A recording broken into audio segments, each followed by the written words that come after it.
Olá, meus queridos, bom dia. O tema da nossa aula será a África.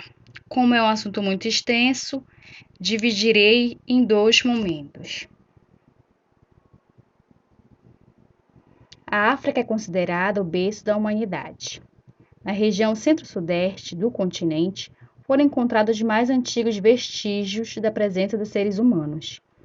Sucessivos deslocamentos no decorrer de milhões de anos resultaram no povoamento de outros continentes.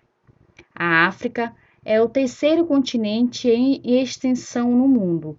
Esse território tem mais de 30 milhões de quilômetros quadrados. Atualmente é constituído por mais de 50 países e uma população formada por múltiplos grupos étnicos de grande diversidade cultural. É importante ressaltar as diferenças étnico-culturais dos povos africanos da atualidade. Segundo os especialistas, existem mais de 800 etnias africanas habitando o centro-sul do continente. Considere ainda, ao norte do deserto do Saara, a região mediterrânea, predominantes árabes, berberes e egípcios, o que torna a África um mosaico de povos e culturas. Não há, portanto, uma homogeneidade, ou seja, não existe uma cultura igual para todos os reinos. No continente africano foram identificadas mais de 1000 línguas nativas e, por causa da colonização europeia, também são falados o português, o francês, o italiano, o alemão, o espanhol, além do afrikaner, língua derivada do holandês e do árabe. Levando em conta o deserto do Saara, a África pode ser dividida em duas grandes regiões. A África setentrional, região localizada ao norte do continente, dominada quase completamente pelo deserto do Saara.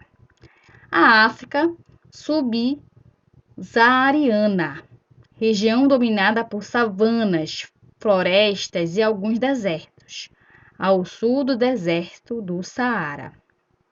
Na região que corresponde à África setentrional, florescem as civilizações egípcias e cartinesa na antiguidade.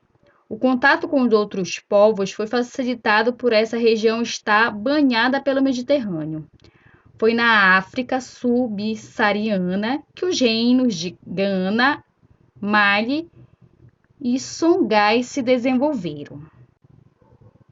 Observem agora o mapa de alguns reinos africanos dos séculos XV ao século XVIII. Na região demarcada por esse círculo, nós vamos ter Gana, Mali e Songhai. O reino de Gana começou a se formar a partir do século IV em decorrência de união de vilas e povos da região do Sahel.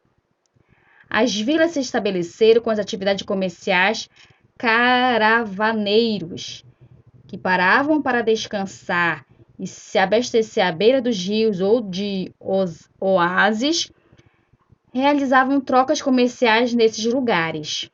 Os principais produtos comercializados eram marfim, escravizados e ouro, que eram trocados por bronze, búzios e tecidos, figos e sal. Com o tempo, os grupos de mercadores se tornaram sedentários, constituindo as vilas, as quais cresceram e deram origem às cidades, com estruturas mais complexas de poder e administração.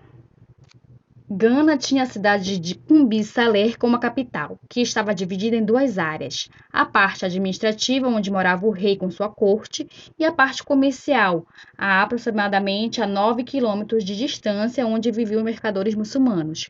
Os reis, líderes políticos e militares, eram chamados de ganas. Eles eram pessoas muito respeitadas e ricas. Apesar de muitas pessoas de Gana terem se convertido ao islamismo, havia cristãos, além de povos de religiões amitistas. O ametista consiste na crença em um único Criador do universo que colocou um espírito em todas as coisas, sejam elas animais ou homens. No reino de Mali, o Sundiata Keita liderava o povo Mandiga. Fundou o reino e determinou Niani como capital. Também estabeleceu o domínio Mali sobre as minas de ouro e o comércio de sal em Tagaza. Na agricultura, a população produzia inhame e michete, ambos usados como base alimentar. O rei Mali, chamado de Mansa, converteu-se ao islamismo no século VI. Contudo, a população manteve suas crenças animistas. No início do século XV, após a morte de Mussa, as disputas pelo poder enfraqueceram o reino de Mali. O governo não tinha forças para enfrentar os antigos inimigos, impedir a formação de alianças políticas e disputar o controle por novas minas de ouro. A presença de colonizadores europeus também provocou o declínio político-militar no reino de Mali. Songhai. O reino de Songhai foi um dos reinos rebelados que obteve autonomia.